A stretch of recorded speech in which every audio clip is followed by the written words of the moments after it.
Hello friends, स्वागत है आप सभी का फिर से एक नई भर्ती की वीडियो में। दोस्तों देखिए, यहाँ पर सरकारी अस्पताल में आई हुई है बम्पर पदों पर भर्ती। दोस्तों आप लोग अपने नज़दीकी अस्पताल में तो गए होंगे। अस्पताल में जाने के बाद में सबसे पहले आपको अपनी पर्ची कटवानी पड़ती है ना।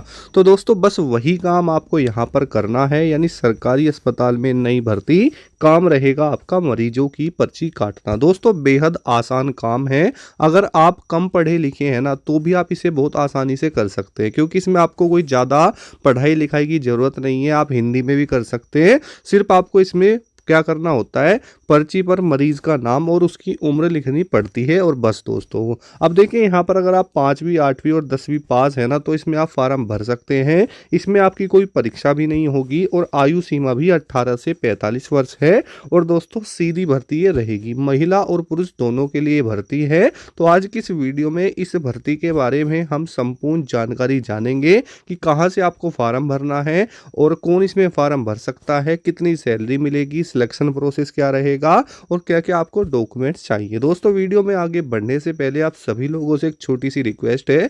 दोस्तों यदि आप हमारे चैनल पर फर्स्ट टाइम आए हैं या फिर अभी तक आपने हमारे चैनल को सब्सक्राइब नहीं किया है, तो नीचे दोस्तों आपको लाल रंग का सब्सक्राइब बटन दिखाई दे रहा होगा, उसको दबा लेना। साथ ही उसके साइड में घंटी का ऑप्शन है, उसको दबा कर भी ऑल पर प्रेस कर लेना। इससे होगा ये, जो भी नई भर्ती आएगी उसकी खबर आपको दोस्तों मैं देता रहूँगा। साथ ही दोस्तों नीचे आपको हमारा डिस्क्रिप्शन में टेलीग्राम चैनल का लिंक मिलेगा, उसे भी फॉलो कर लेना। वहाँ पर आपको जो भी ऑफलाइन भर्ती आती है उसके फार्म हम बिल्कुल फ्री निःशुल्क आपको वहाँ पर देते हैं, ठीक है। तो आइए दोस्तों अब हम चलते हैं नोटिफिकेशन की तरफ और जानते हैं सरकारी अस्पताल की इस नई भर्ती के बारे में संपूर्ण जानकारी को।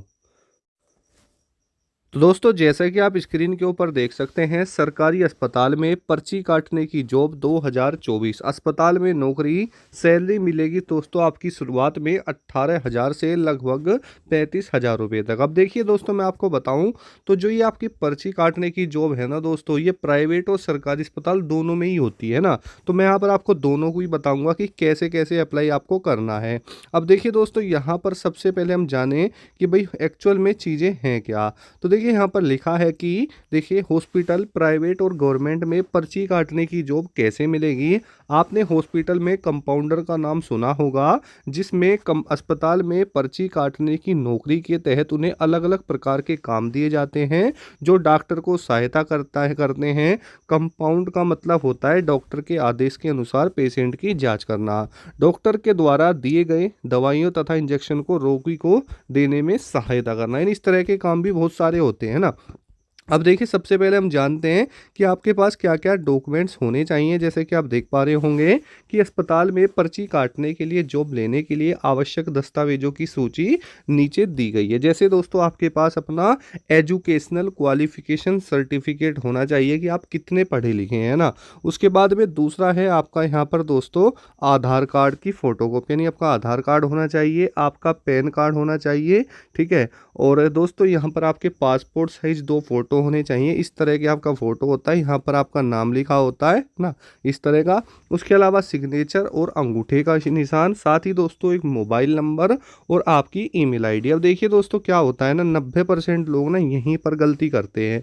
आपको दोस्तों ऐसा अपना मोबाइल नंबर और ईमेल आईडी देनी है जो कि दोस्तों एक्टिव हो। एक्टिव का मतलब हो जो अपना चल रहा हो। ऐसा नहीं कि अगर 1 महीना या 2 महीना बाद आपसे कुछ कॉन्टेक्ट किया जाए या डिटेल्स आपको भेजी जाए, चाहे वो आपके एग्ज़ाम की हो चाहे वो इंटरव्यू की हो, यानी एग्जाम्पल के लिए कुछ भी आपसे कांटेक्ट किया जाए तो हो जाए, है ना, ऐसा देना। उसके अलावा बैंक पासबुक या फोटोकॉपी, ये इतना इंपॉर्टेंट नहीं है। पहले सिर्फ आप लोगों को क्या करना है, ये सैलरी के लिए बेसिकली होता है ना। तो सैलरी के लिए ही तो आप दोस्तों जॉब करेंगे। अब देखिए सबसे पहले तो हम यहाँ पर बात करते हैं कि भाई साहब प्राइवेट हॉस्पिटल में पर्ची काटने की जॉब है ये कैसे मिलती है ना।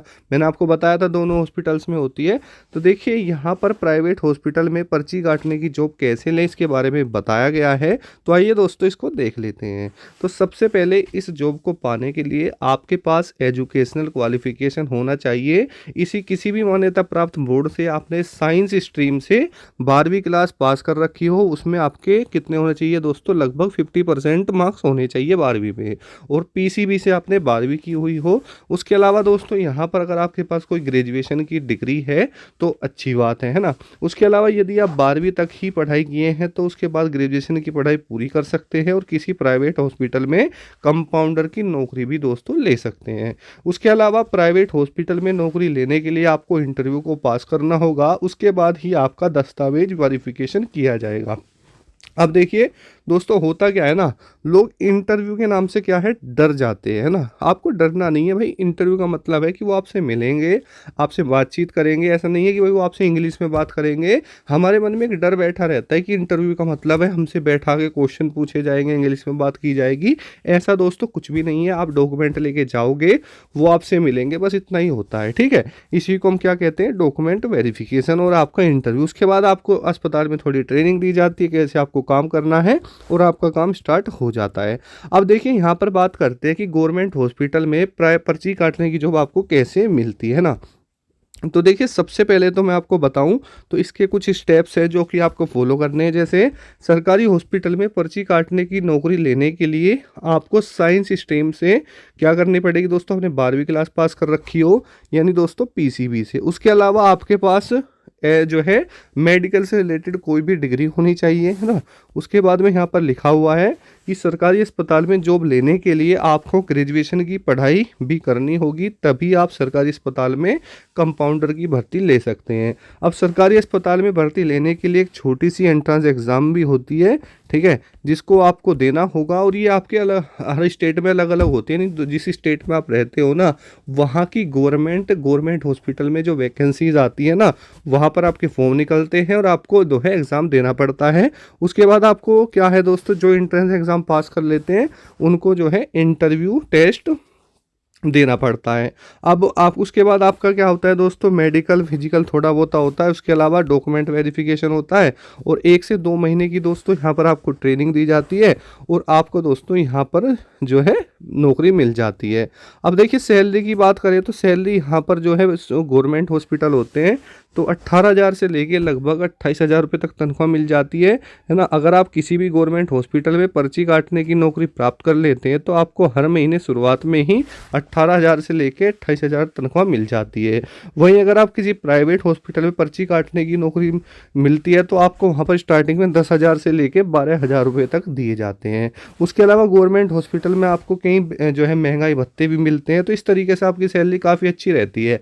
अब देखिए अगर आपके किसी भी क्षेत्र में, नज़दीकी क्षेत्र में कोई भी प्राइवेट हॉस्पिटल है तो आप वहाँ पर जाइए और पूछ सकते हैं कि क्या कंपाउंडर की पोस्ट कोई खाली है। अगर खाली होगी तो दोस्तों आपको वहाँ आसानी से जॉब मिल जाएगी।